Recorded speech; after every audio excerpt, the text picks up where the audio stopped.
sadar. Jadi kita pada pertemuan yang lalu tentang kesadaran itu kita sudah membahas yang namanya kesadaran itu adalah hasil kerja mental, ya, mental kita, mental kita itu menghasilkan yang namanya kesadaran. Tapi kalau kita secara neuroscience itu kesadaran itu penjelasannya bagaimana atau definisinya itu seperti apa gitu. Jadi sebetulnya kalau kita ngomong kesadaran sendiri kan merupakan hasil evolusi itu. Evolusi itu. Mulai dari kita itu membahas yang namanya apa? Evolusi. Kayak evolusi itu kayak gini loh. Misalnya yang paling gampang itu gini ya, menjelaskan evolusi itu ya. Evolusi itu apa? Evolusi itu seperti misalnya pesawat. Itu adalah evolusi. Mobil itu adalah evolusi. Kenapa? Untuk menjadi mobil itu, orang itu harus kenal dulu ribuan tahun yang lalu, kira-kira 2000 tahun yang lalu, kenal roda gitu ya. Kenal roda. Terus sebelumnya kita sudah mengenal teknik metalurgi gitu ya. Ngecor gitu ya. Ngecor logam gitu ya, membuat logam. Menimbang-nimbang logam mana yang lebih berat, mana yang lebih kuat itu. Terus kita kenal juga misalnya yang paling gampang aja sekrup gitu. Kalau kita nggak kenal sekrup ya nggak bakalan kenal pesawat terbang gitu, karena pesawat terbang itu ada sekrupnya gitu ya. Ada roda, ada sekrup, terus ada yang namanya hukum Bernoulli gitu ya. Hukum Bernoulli tentang yang namanya aerodinamika gitu. Jadi semuanya itu adalah hasil evolusi. Sama dengan yang namanya yang namanya kesadaran tadi. Lalu ada yang menanyakan definisi mental itu apa ya? Mental itu adalah hasil kerja non fisik dari yang namanya otak kita gitu. Fisiknya apa? Ini menggerakkan. Ini kan fisik, motorik ya. Ada yang namanya motorik, ada yang namanya sensorik, ada yang namanya otonom itu adalah fungsi saraf semua itu ya, semua yang namanya binatang itu ada yang namanya motorik, sensorik gitu ya. Nah, ada yang menghasilkan mental tadi itu.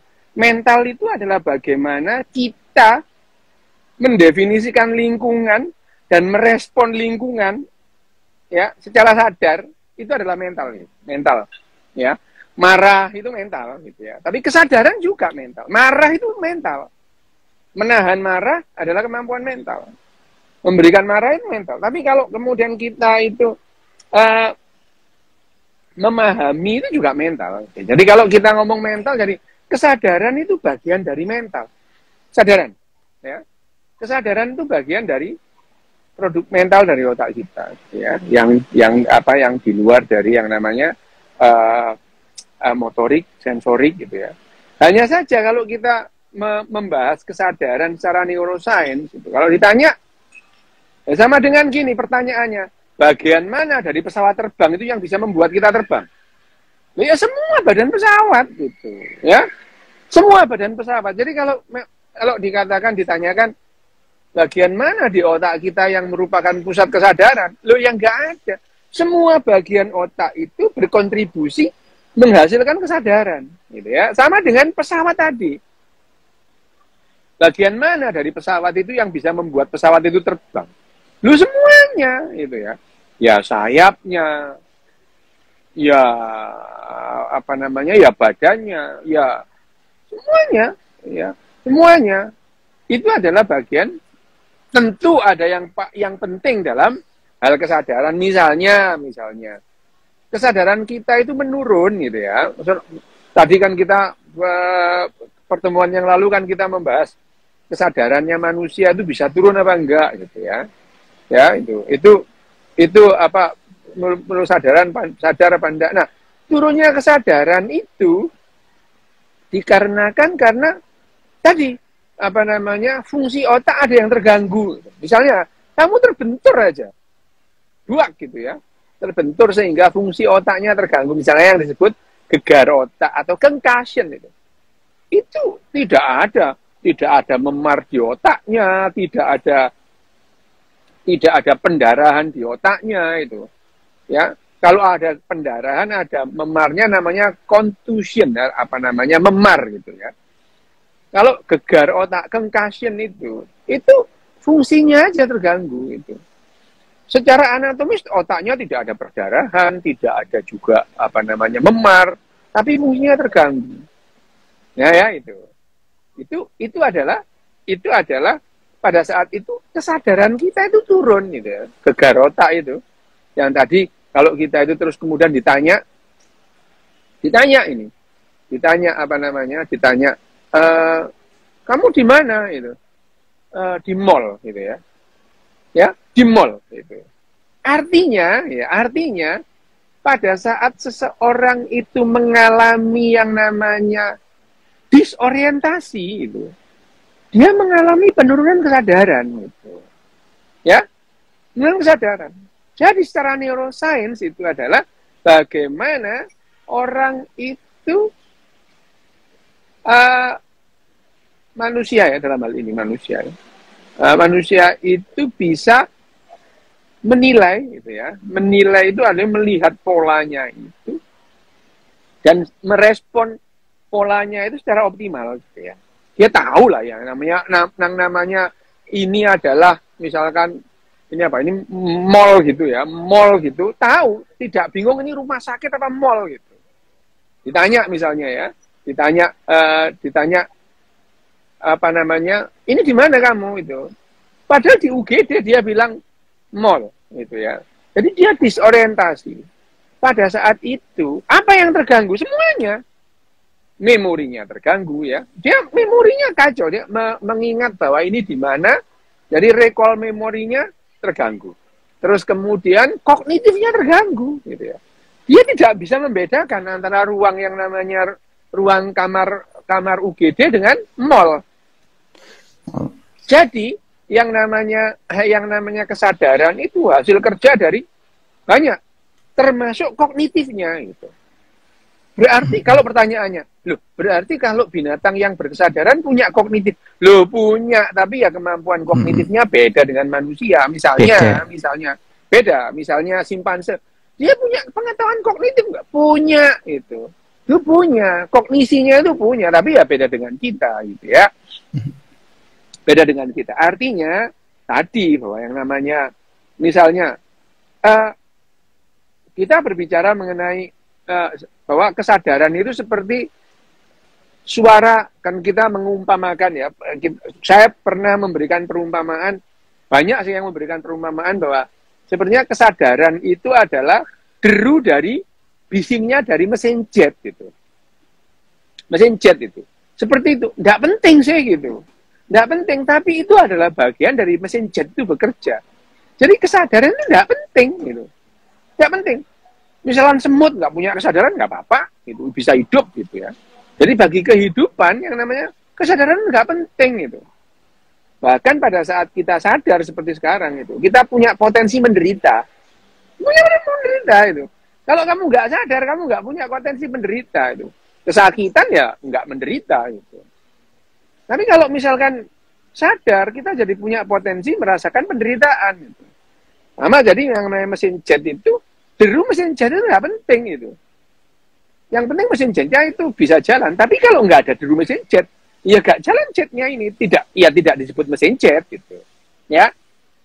Jadi yang namanya kesadaran adalah produk sikap mental kita, ya, yang merupakan hasil evolusi dan merupakan hasil dari output dari yang namanya kognisi, ya toh. Terus kemudian bagaimana kita merespon gitu ya, memori gitu. Jadi yang namanya kesadaran tidak terlepas dari memori. Misalnya sekarang ini, kayak kita lihat orang Alzheimer itu, memorinya terganggu, kesadarannya terganggu, ya, kesadarannya terganggu. Dia tidak bisa lagi menilai yang diajak ngomong ini siapa, gitu. Nggak bisa. Gitu. Ya, jadi karena yang namanya kesadaran itu hasil yang paling belakang, ya, hasil paling belakang dari yang namanya dari yang namanya evolusi tadi itu, maka yang namanya algoritma dari evolusi kesadaran itu juga hasil kesadaran algoritma dari kesadaran itu jadi paling kompleks gitu ya.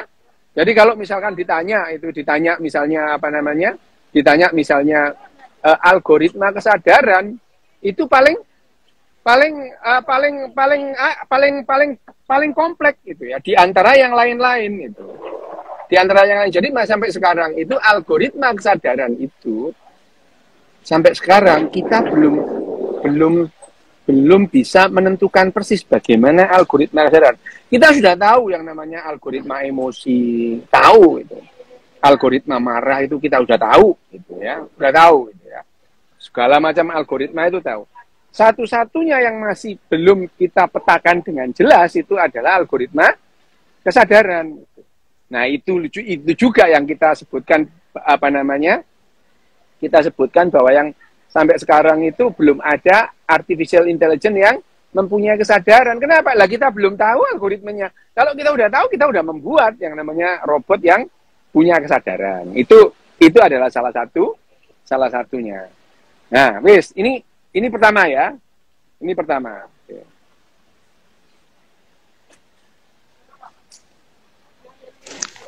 Nah, kemarin kan mungkin Dok yang sering diucapkan orang kan ada otak bawah sadar. Ya. Itu bener ada apa emang cuman ya omongan orang aja? Loh, otak bawah sadar itu ya banyak. Semut itu juga nggak sadar itu ya. Ya, nggak sadar itu. Misalnya kadal itu juga nggak sadar. Pertanyaannya, kadal sadar sadar seperti kita, sadar keberadaan itu, conscious itu ya. Enggak. Jadi otak itu berarti kadal itu punya otak bawah sadar. Iya.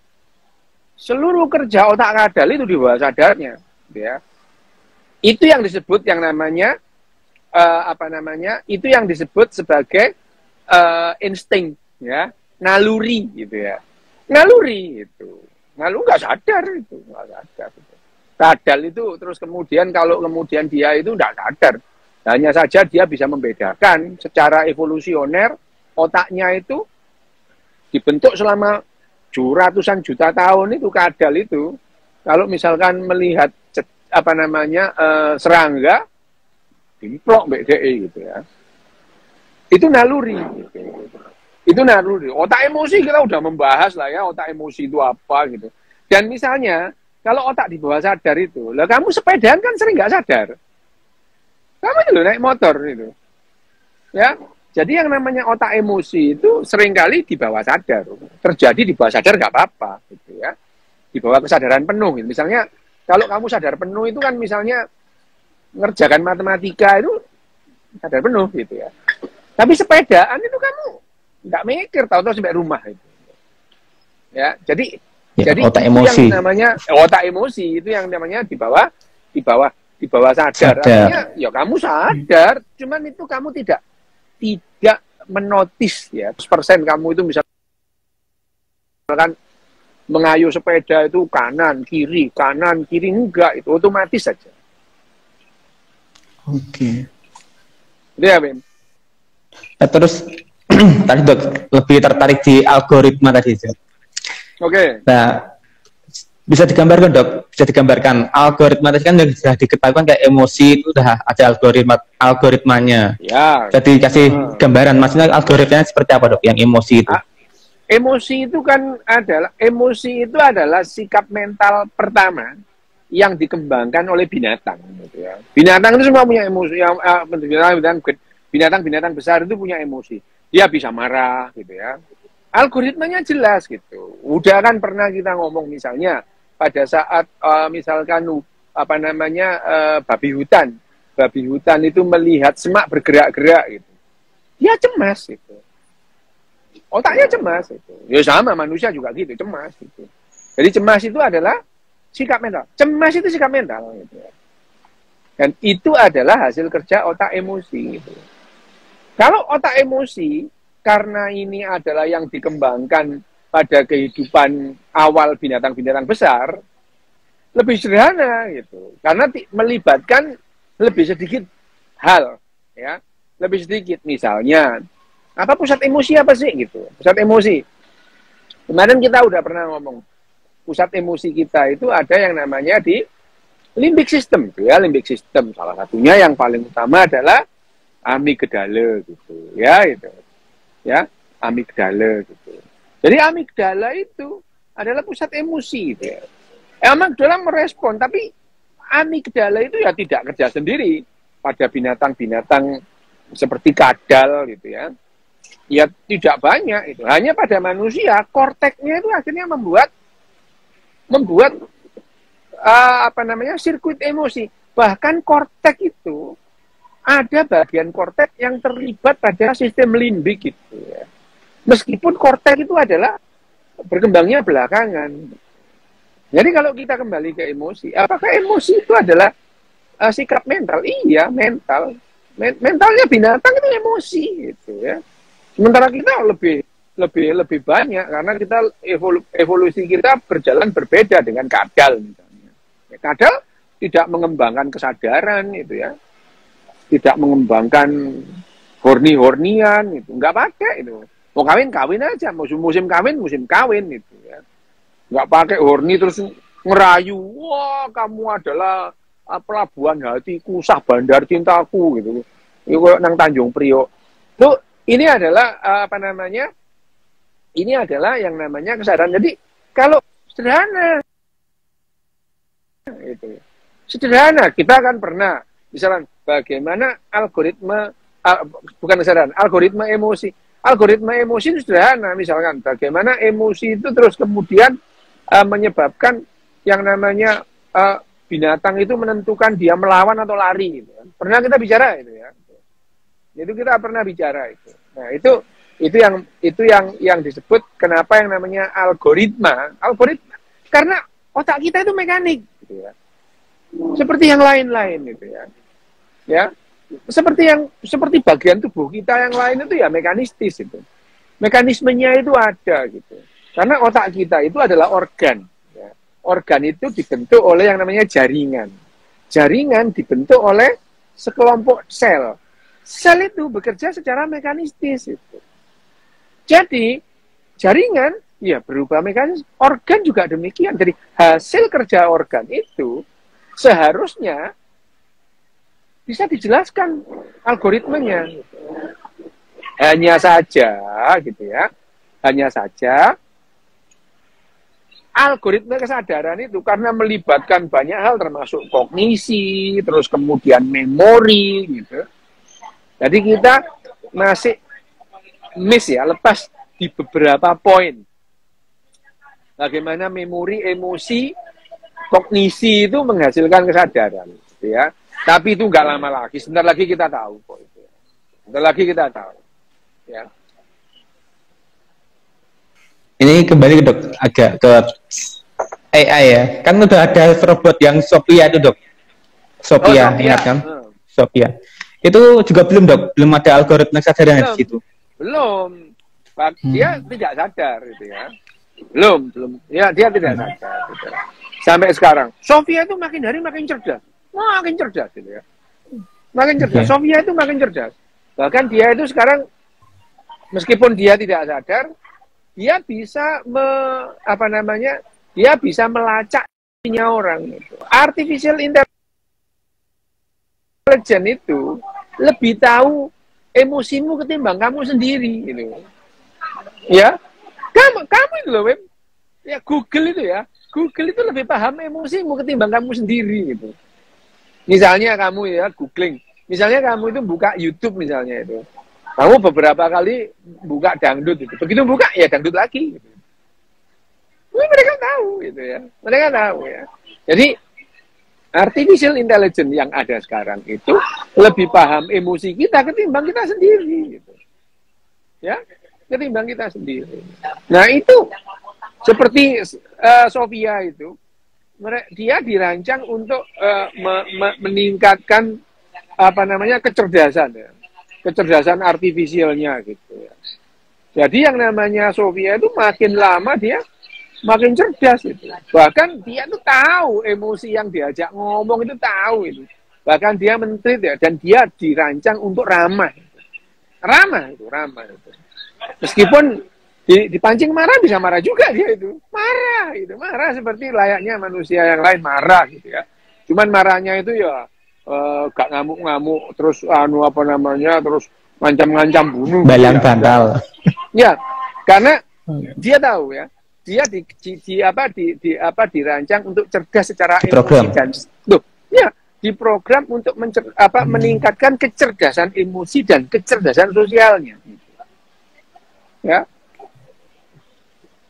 Dia paham ya, secara algoritma paham. Kalau dia marah, ngancam, membunuh itu bukan kecerdasan emosi, tidak cerdas dan tidak cerdas secara sosial gitu ya. Itu dirancang gitu ya. Itu ya. Berarti kompleks ya, kompleks sekali ya. Maksudnya emang Sophia yang secerdas itu masih belum bisa sadar ya. Masih belum bisa sadar ya. Gini, kan dia sudah bisa melihat pola orang itu lagi emosi apa enggak gitu kan. Udah bisa menyusun strategi berbicara ketika ada lawan yang emosi, dia bicara seperti ini, merespon gitu. Itu juga masih belum sampai tahap kesadaran seperti kita ya. Sebentar. Kemarin kita udah bahas ya, ada bahas. Okay. Ada beberapa yang namanya kemungkinan, tentang yang namanya artificial intelligence. Apakah artificial intelligence itu nantinya punya kesadaran? Ya, kita udah membahas ada beberapa kemungkinan. Yang pertama, gitu ya. Yang pertama, artificial intelligence itu dan yang namanya kesadaran itu berhubungan dengan sesuatu yang bersifat biologis, gitu ya. Jadi yang namanya artificial intelligence karena bukan biologis itu tidak akan sadar. Ini kemungkinan pertama, tapi ini kemungkinan paling kecil. Itu yang pertama. Yang kedua adalah manusia ini kita akan segera menemukan algoritma kesadaran dan kita membuat AI yang punya kesadaran. Dengan demikian ya udah langsung ya taken for granted, nak gelodak AI itu kesadaran gitu. Yang ketiga itu AI itu dengan kecerdasan dia mengembangkan kesadarannya sendiri gitu. Ya. Kecerdasan naik ternyata setelah pada kecerdasan tertentu dia bisa mengembangkan kesadaran. Yang ketiga, yang keempat, mereka itu nggak butuh kesadaran gitu. Bahkan mereka bisa bekerja secara efektif dan efisien, merespon alam semesta, merespon kehidupan, merespon dunia ya. Merespon alam semesta itu jauh lebih efektif dan efisien ketimbang kita yang sadar gitu. Mereka bisa bekerja sama tanpa berkesadaran gitu. Ini kemungkinannya gitu ya. Kemungkinannya gitu ya. Tapi ya apakah kemungkinan mana yang paling besar? Kemungkinan yang paling besar adalah yang kedua dan ketiga gitu ya. Bahwa yang pertama adalah manusia menemukan algoritma kesadaran dan manusia itu kemudian kita membuat artificial intelligence yang berkesadaran karena kita tahu algoritmanya. Yang kedua, pada level kecerdasan tertentu, artificial intelligence itu mengembangkan kesadarannya sendiri. Ya, mengembangkan kesadarannya sendiri. Seperti kita ini pada mamalia yang berkesadaran gitu ya. Berkesadaran, mamalia yang kesadaran itu mereka mencapai taraf kecerdasan tertentu gitu ya. Ya, misalnya sak cerdas-cerdasnya anjing yo tidak lebih cerdas dari yang namanya simpanse gitu. Kognitif ya. Ini ngomong soal kognitif lah, mental ya, kognitif. Sehingga anjing ya ada anjing yang berkesadaran tapi jumlahnya dengan sedikit gitu. Loh, mirror neuron itu sudah. Kalau ini ada yang nanya, AI-nya dibuatin mirror neuron. Loh, yang namanya yang itu Sophia itu punya mirror neuron gitu. Dia itu sudah mengembangkan mirror neuron, dia itu tahu yang namanya, dia itu secara lebih akurat mengetahui emosimu ketimbang kamu sendiri gitu ya. Jadi mirror neuron itu, ya sederhana gitu. Bukan berarti mirror neuron itu terus kemudian kalau ada mirror neuronnya kita itu sadar, enggak. Bahwa yang namanya mirror neuron itu adalah langkah gitu ya. Langkah menuju manusia dan binatang-binatang lain sadar gitu. Tapi bukan lantas kalau ada mirror neuron langsung sadar juga, enggak gitu. Ya, mirror neuron itu, loh, yang namanya kadal itu juga punya mirror neuron gitu ya. Bukan lantas kalau ada mirror neuron itu terus kemudian orang itu otomatis sadar gitu ya. Neuron itu cuma satu sel, namanya neuron gitu ya. Itu. Neuron itu sel gitu ya. Nah, sel itu bekerja melalui jaringan gitu. Jaringan dengan jaringan-jaringan lain jadi organ. Meskipun yang namanya sel neuronnya, mirror neuron sak kilo gitu neuron, tapi kalau tidak ada yang lain-lain ya nggak bisa gitu ya. Nggak bisa untuk sadar gitu. Jadi jangan dibilang kucing itu nggak punya gitu ya. Dan kalau kita mencari mirror neuronnya pada ayam, ya ada juga gitu ya. Ada. Ya bukan lantas dengan adanya mirror neuron itu. Nah, hanya saja pada mamalia-mamalia yang keluarga kita ini, mamalia terutama adalah kera-kera besar, dan dolphin juga, paus itu, mereka punya mirror neuron dan dalam perjalanan evolusinya muncul kesadaran. Tapi sekali lagi, kesadaran manusia dengan kesadaran simpanse berbeda. Beda itu. Kenapa? Loh, kognitif kita beda gitu. Cara kognitif kita beda gitu. Jadi jangan membayangkan yang namanya kesadaran manusia itu sama persis dengan binatang-binatang lain yang sadar. Enggak gitu. Mana yang lebih bagus? Enggak ada yang lebih bagus itu. Berbeda aja gitu. Berbeda. Jadi kesadaran manusia dengan kesadaran simpanse atau kesadaran dolphin enggak ada yang lebih bagus itu. Berbeda aja gitu. Bahwa seperti manusia, apakah dengan kesadaran seperti manusia itu berarti kesadaran kita lebih bagus? Enggak, beda. Berbeda aja gitu. Kita lebih kompleks. Kenapa? Kita yang namanya kesadaran kita itu diwarnai atau dituntun oleh kebohongan yang kita terima sejak kecil gitu. Dan ini bohongi gitu. Kesadaranmu melakukan sesuatu itu atas kebohongan yang kamu terima sejak kecil gitu. Jadi kesadaran itu bukan produk dari satu sel mirror neuron, bukan itu.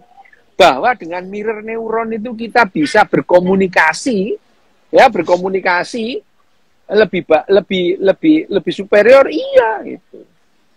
Anak kecil dengan anak kecil ngomong itu ya enggak saling itu, satu paling abu, yang satu ya itu dia bisa berkomunikasi. Ya itu mengandalkan mirror neuron itu. Tetapi apakah anak kecil sadar? Lo belum tentu. Ayo kamu, Wim, kamu pertama kali ingat umur berapa? TK? 3 atau 4 ya, Dok? 4, oke. Berarti 3 atau 4 tahun ya? Umur 2 tahun, 1 tahun kan kamu nggak merasa ada kan? Nggak merasa. Pertanyaannya, kamu punya mirror neuron nggak waktu itu? Nggak punya. Gitu. Punya.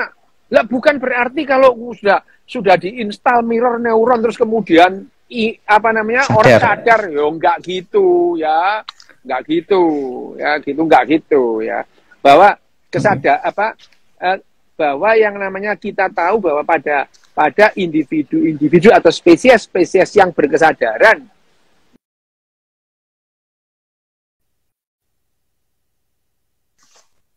gitu. Hanya saja emosi juga berperan gitu ya. Memori juga berperan gitu untuk menentukan yang namanya kesadaran, bukan hanya mirror neuron tadi. Gitu ya. Oke. Ya, terus ini Dok, kalau kemarin kan ada di kesehatan, dokteran kan ada Glasgow scale. Ya kan? Apakah di neuroscience juga ada ukuran-ukuran kesadaran atau gimana Dok? Loh, kalau ukur kesadaran ini yang namanya kesadaran itu kan kita sudah tahu kesadaran itu sekarang merupakan spektrum gitu ya. Spektrum. Jadi kalau kesadaran spektrum artinya yang namanya kesadaran itu adalah satu titik dari yang namanya lautan mental. Lautan mental. Mentalmu dengan mentalnya kelelawar beda gitu. Beda.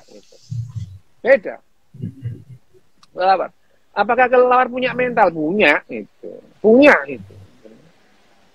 Tapi berbeda dengan kamu. Jadi lautan mental. Jadi kalau kita mengatakan sekarang itu kita adalah jelas, kita adalah bagian dari kehidupan. Kehidupan itu sekian banyak. Demikian beragam. Tapi kalau kita melihat misalkan secara neuroscience, level kesadaran misalnya, ya jelas bisa gitu. Misalnya gitu. Misalnya ini dari yang namanya dari pemeriksaan MRI fungsional dan PET scan gitu. Kita bisa menentukan itu. Oh, level kesadarannya sekian dari aktivitasnya gitu, ya. Nah, kalau Glasgow Coma Scale kemarin itu dipakai oleh dokter untuk mengevaluasi pasien-pasiennya yang mempunyai gangguan kesadaran gitu. Gitu loh ya. Tapi secara neuroscience bisa nggak? Loh ya malah bisa gitu. Ya malah bisa, malah lebih akurat lagi dengan menggunakan yang namanya imaging gitu ya. Imaging itu adalah ya MRI dan PET scan itu. Kita bisa melihat aktivitas kesadarannya tidak seoptimal yang ini gitu ya. Jadi dibandingkan otaknya satu dengan otak lain. Itu bisa gitu. Bahkan misalnya depresi gitu ya. Depresi itu ada bagian otak yang kemudian aktivitasnya menurun di bagian-bagian tertentu. Seperti itu kita bisa melihat itu yang namanya kesadaran gitu ya. Kesadaran secara neuroscience ada levelnya enggak? Ya malah lebih akurat. Misalkan sekian persen dilihat Glasgow Coma Scale itu ya.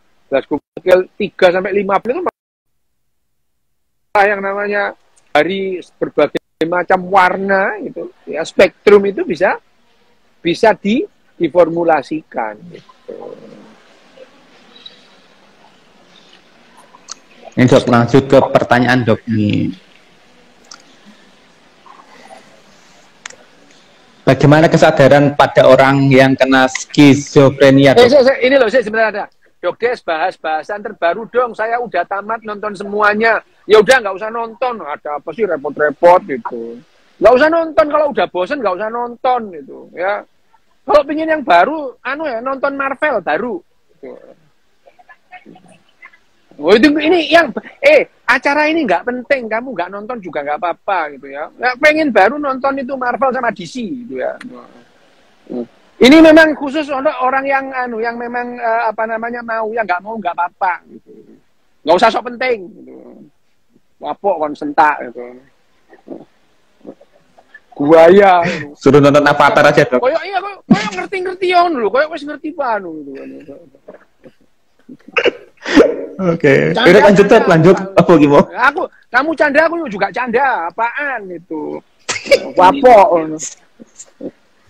Lanjut ya, Nggak usah. Di sini loh Dok. Penting, nggak ada yang penting. Jar kita lanjut tuh sakit. Ya apa? Kasian yang tanya lo, kasian yang tanya. Apa Bagaimana kesadaran pada orang yang kena skizo? Gini, kalau yang namanya skizofrenia itu kesadarannya bukan menurun, tapi berubah gitu. Jadi kalau kita melihat kesadaran pada orang yang mengalami psikosa itu orang gendeng itu ya, gila itu ya. Gila itu adalah mereka itu bukan menurun kesadarannya, berubah gitu. Mereka melihat dunia itu dengan cara yang berbeda. Meskipun dia tahu ini di mana, di rumah sakit, ini di mall, tahu dia itu. Tapi meresponnya dia itu berbeda gitu. Jadi kalau dalam terminologi kedokteran ya, kesadarannya orang skizofrenia itu bukan menurun, berubah gitu. Berubah. Kalau ditanya GCS-nya berapa? GCS-nya 15 gitu. Glasgow Coma Scale-nya 15, disuruh ngangkat tangan dia gitu. Malah kadang-kadang disuruh ngangkat tangan kamu dikaplok gitu ya. Nah itu. Berubah gitu. Kesadarannya itu berubah. Berubah berbeda dengan kesadaran orang pada umumnya yang, jadi ini adalah terminologi kedokteran itu. Terminologi kedokteran. Tapi kalau ditanya, apakah mereka itu sadar penuh? Sadar. Gitu. Sadar, cuman meresponnya itu beda. Gitu, ya. Gitu. Jadi kesadarannya itu berubah. Gitu. Ini lagi, kesadaran berubah karena mutasi sel. Gitu, ya, itu kamu, ya enggak gitu cara mikirnya. Gitu ya. Sel itu adalah bagian dari kehidupan yang kecil. Wah, kesadaran itu ya. Bukan lantas selnya mutasi, ya enggak itu ya.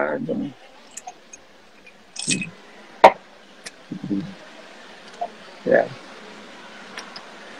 Minuman beralkohol, Dok. Oh iya, minuman beralkohol itu mempengaruhi kesadaran. Apakah dapat merusak otak jika kecanduan? Loh, ya mesti air, lek kecanduan itu jelas merusak gitu ya, gitu. Apakah alkohol itu bisa mempengaruhi kesadaran? Bisa. Begitu kamu terpengaruh kesadaranmu, berarti kamu itu sudah mengalami intoksikasi, keracunan alkohol gitu ya. Alkohol itu bisa meracuni otak kita. Pada saat kita mulai mabuk, itu berarti sudah intoksikasi. Sebetulnya tanda-tanda sudah mulai mual, pusing, itu tuh kamu udah dikasih tahu. Berhenti, itu udah melampaui batas manfaatnya itu. Sama dengan air. Kalau kamu air itu ya tiap hari kita minum, tapi kalau kita minum 8 liter air ya mati kita itu ya. Namanya water excess atau keracunan. Tapi kalau alkohol itu memang alkohol itu bahan obat ya. Alkohol itu bahan obat. Kalau bahan obat yang lain apa? Nikotin itu bahan obat ya. Heroin itu juga bahan obat gitu ya. Apa bedanya bahan obat dengan nutrisi? Kalau nutrisi itu kita perlu setiap hari, setiap saat kita perlu. Tapi bahan obat kita gunakan kalau kita perlu saja. Itu alkohol.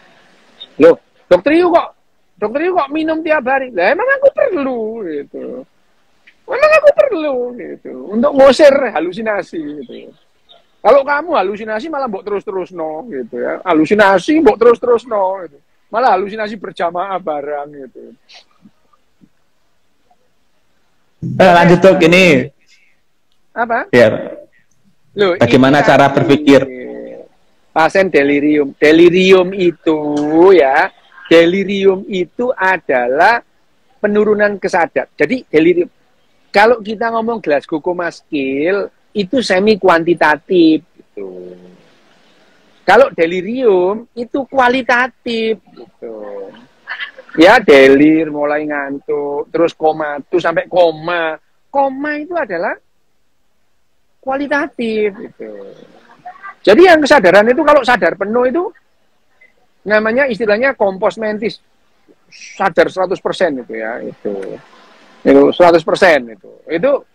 Itu kayak kita tahu nih ya, OB koman ngomong nyambung gitu ya, terus kemudian motoriknya ya bagus ya, bahasanya bagus. Itu adalah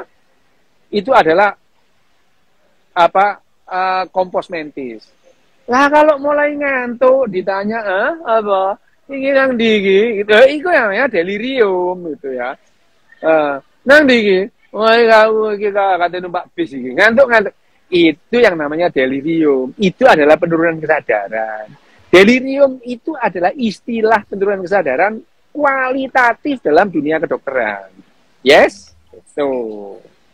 Oke. Senkoin takon. Ngopi bisa nambah kesadaran enggak? Ngopi bisa nambah kesadaran enggak? Ngene kon ngombe kopi lek kesadaranmu GCS-mu cekne 100 ya apa? GCS-e 100 gak ono. Ya apa arek iki ngene. Iku bakul kopi ku koin iku apa? Biasa, Dok. Marketing. Apa, Dok? Apa yang terjadi pada otak seseorang yang mempunyai gangguan DID? DID. Itu kita pernah bahas kan yang namanya split disorder itu ya. Ya, split itu ya. Pada dasarnya semua setiap diri kita itu split. Kamu itu mempunyai kepribadian bukan hanya 2. Kamu itu punya kepribadian banyak, Wim. Kau Wim sebagai bapak. sama Kowim sebagai karyawan. Sebagai karyawan beda itu ya. Beda itu. Hanya saja pada DID itu ada disorder. Kamu itu tidak bisa menempatkan dirimu. Misalnya ketemu bosmu kan kok nyeneni anakmu, ya kan dikaplok kon. Yo, ngono. Ya. DID itu pada saat dia kebingungan. Ya, yang namanya DID itu setiap orang berubah-ubah itu biasa gitu ya. Dari kepribadian satu ke kepribadian yang lain itu biasa orang itu. Nah, yang namanya DID itu adalah disorder itu. Disorder, split brain beda lagi, split brain itu beda lagi gitu ya. Beda lagi. Yang namanya split identity gitu ya. Identity split itu kita itu dikarenakan orang itu punya kepribadian ganda. Lu ya, setiap orang punya kepribadian ganda gitu. Punya itu. Punya. Hanya saja kepribadianmu sebagai seorang bapak akan kamu tinggal kalau kamu itu sebagai karyawan gitu. Karya beda gitu. Nah, pada setiap orang itu terus kemudian berpindah otaknya itu dari satu kepribadian ke kepribadian yang lain sesuai dengan kebutuhan. Loh, itu kecerdasan namanya gitu. Cerdas gitu ya. Cerdas. Tapi kalau yang namanya disorder, dia itu nggak ngerti gitu kapan harus berubah. Itu kadang-kadang berubah gitu ya. Terus kemudian ada lagi yang dia betul-betul disorder deh ya. Terus kemudian punya misalkan ya punya 2 account gitu ya. Yang satu account itu terus kemudian baik-baik sama kamu, satu accountnya lagi nyerang-nyerang kamu gitu ya. Wah itu disorder itu ya. Ada orang 2 punya account, yang satu itu berteman baik sama kamu, yang satu nyerang kamu. Wah, itu disorder namanya, gitu ya. Disorder. Itu disorder, itu adalah split disorder. Ya, itu namanya identity disorder. Kamu tuh bingung dengan bagaimana, bayangin aja, aku punya 2 account, Win. Yang satu itu baik-baik sama kamu, yang satu nyerang kamu terus. Wah, ya. Iku ini. No. Berarti kan juga berarti DID itu juga gangguan kesadaran ya? Apa? Gangguan kesadaran ya, DID tadi gangguan kesadaran. Beda. Gangguan kesadaran bukan. Gangguan mental iya. Itu adalah mentalnya sakit, mentalnya terganggu iya itu. Ya, mentalnya terganggu, sakit iya gitu. Tetapi itu ya namanya bukan gangguan kesadaran. Kesadaran itu adalah salah satu sikap mental, hasil kerja mental. Tapi DID itu adalah gangguan mental, ya. Mentalnya terganggu, disorder, namanya disorder, terganggu. Disorder. Gitu. Ganggu gitu. Ya. Oke, lanjut Dok ini. Dok, apa yang terjadi pada otak yang mengalami epilepsi? Oh iya, epilepsi. Kalau epilepsi mengapa bisa berulang? Ya memang berulang karena yang namanya epilepsi itu pada umumnya itu terjadi. Otak kita itu kan menghantarkan listrik ya, menghantarkan listrik. Nah, dari satu sel ke sel yang lain, dari satu jaringan ke jaringan yang lain. Nah, kalau kemudian ada blokade di situ misalnya ada jaringan parut kayak itu loh, kayak scar, kayak keloid itu loh di otak kita. Itu orang bisa mengalami lompatan listrik terus kemudian epilepsi itu. Gangguannya pada semuanya. Kesadarannya terganggu, motoriknya terganggu, emosinya terganggu. Kejang-kejang. Terus sampai keluar busanya. Gitu. Tapi epilepsi itu bermacam-macam. Nanti kita bahas epilepsinya belakangan. Ini panjang epilepsi itu ya. Nanti kita ngomong epilepsi kapan-kapan. Terserah Kowim.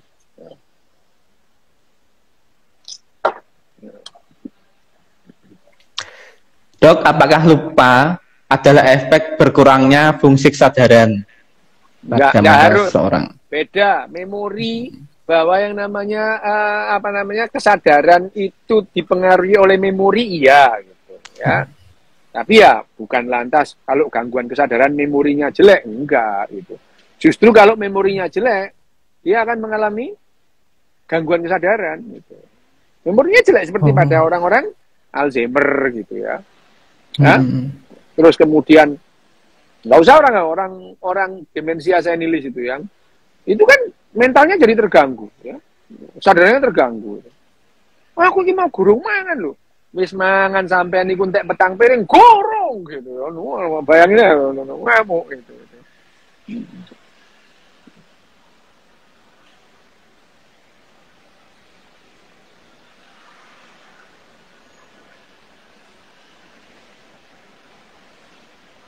Kejujuran bagian dari kesadaran atau kecerdasan, Dok?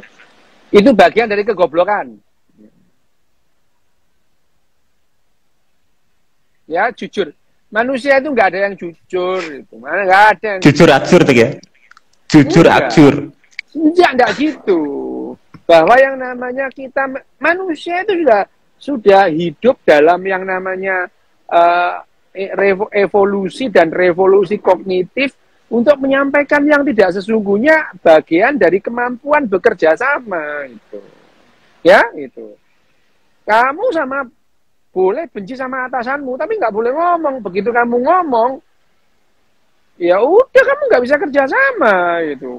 Kamu benci sama atasanmu, itu. Terus isu-isu, Pak, kapan sih sampai mati loh? Ya wes kamu dipecat gitu, ya gitu. Ya, jadi kejujuran itu adalah bagian dari kecerdasan. Ya enggak lah ya, kecerdasan jujur dan tidak itu adalah memang yang namanya menyampaikan yang tidak sesungguhnya adalah bagian dari kecerdasan. Makanya kalau kamu jujur terus ya goblok banget itu. Oh, dari mana kamu jalan sama cewek? Kamu ngomong-ngomong udah menang bojomu kan lah disawat sandal ke bojomu. Oh. Mending sandal, Dok. Lah iya kan misalnya tekan Dimas itu. Kon ngomong tekan kantor padahal kon mari andok bakso ambek apa jenenge bos apa iku. Sapa? Iku wem ciblek iku wem ngono. Iya, Dok. Karena sih ngomong pengalaman dari Dokter ya itu. Yo lho aku ini ngomong pengalaman, yo pengetahuan tak omongno kabeh. Jadi ya kita nih ya pengalaman, ya pengetahuan tak aku bicara bahwa yang namanya kejujuran kan ngomong jujur ya buyar. Kalau kalian jujur kehidupan ini buyar itu. Kita itu harus menyampaikan hal yang tidak sesungguhnya untuk bisa bekerja sama. Selamat pagi Pak, dalam hatimu. Jancuk, arek iki urip wae ngono ya. Tapi ya pagi-pagi selamat pagi Pak. Gimana kabarnya Pak? Ibu gimana Pak? Dalam hatimu. Iki wong iki kok taek arek iki ngono. Itu adalah menyampaikan yang namanya manner itu penting. Jadi yang namanya kamu itu berbohong dengan manner. Oh itu kamu cerdas secara emosi dan cerdas secara sosial.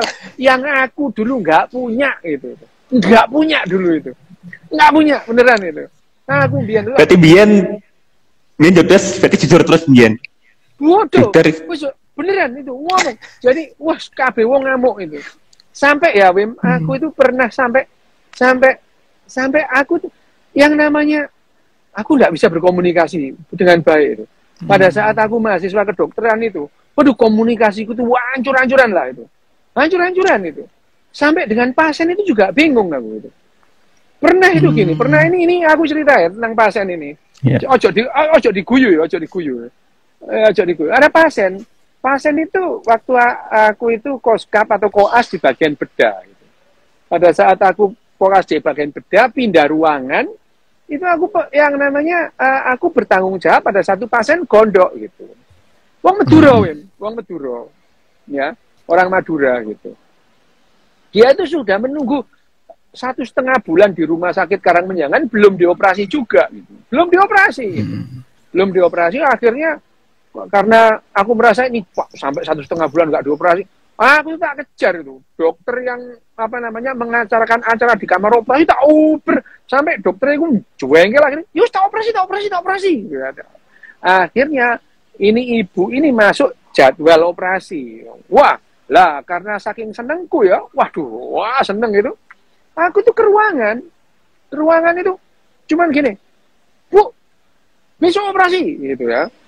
Besok operasi gitu. Nah, perawat-perawatnya tak kan nih, Mbak, ini besok operasi ya gitu. Serius Dem? Iya, operasi. Loh, bisa gitu ya. Nah, aku tuh emang nggak bisa berkomunikasi, cuman gini, besok puasa ya Bu ya, puasa, Mbak, puasa, gitu. Aku tuh merasa sudah menyampaikan dia puasa, itu bagiku sudah cukup, gitu ya. Awalnya ya itu. Nah, besoknya pagi-pagi jam 5 aku sudah di kamar operasi itu. Nunggu dia jalan. Ditelepon pakai iPhone itu dari ruangan. Mbak, pasien ini, DM, pasien ini gak poso. Waduh, mati aku. Wah, aku bisa dicaci maki orang bagian bedah ini. Waduh, gak stok. Terus diacarakan operasi, pasiennya gak poso. Aku keluar, ganti baju, keluar ke ruangan. Aku langsung, Bu, sampean kenapa nggak puasa? Langsung DM malam, ngamuk mana? Loh, kata siapa saya nggak puasa? Loh, waduh, sing salah sopo iki ngono. Terus aku bilang ke perawatnya, Mbak, orang puasa gitu, itu. Ditanya atau DM puasanya itu gimana gitu. Terus, Mbak, Buk, ya apa Buk? Sampai itu saya bilang puasa. Sampai jam 3, jam 4 saya nunggu nggak ada yang ngasih sahur. Saya jam 4:30 keluar cari sahur, bayangin kon. Bayang no, pasien itu sahur. Wah, dulu gitu tuh, wah aku pada saat forum Juk Sabtu itu, wah aku dicaci maki orang bagian bedah. Kesulitan kesulitan berkomunikasi. Jadi kejujuran itu kegoblokan itu. Bagian kegoblokan kita bersosialisasi gitu. Bukan keutamaan itu. Jujur kan jujur nemen gitu. Kalau jujur itu kamu menikah jujur ya buyar pernikahanmu gitu. Itu resep biar nikah awet ya. Iya tata krama. Misalnya misalnya ditakoni bojomu, aku ayu enggak, Pak? Wah, ayu kan gak ono tunggale Dik sak kecamatan ayu dhewe ngono. Gorono ae ngono. Tapi bojoku rak segendeng itu loh. Apa yo BE lho. Lek takon iku jawaben ae. Yo ngono. Aku lemu yo. Enggak, kon enggak lemu. Montok ngono ya, ngono. Oke, wis reti. Ya.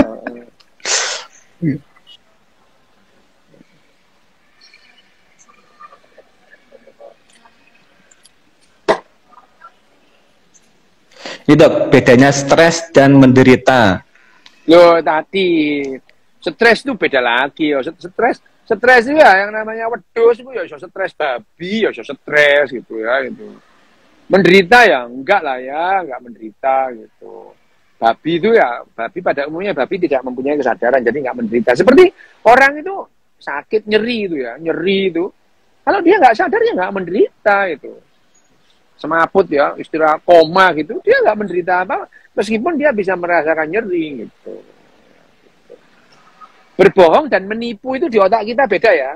Otak kita itu pada saat otak kita berbohong dan otak kita menipu, itu aktivitasnya berbeda. Gitu ya. Jadi bohong itu bagus itu.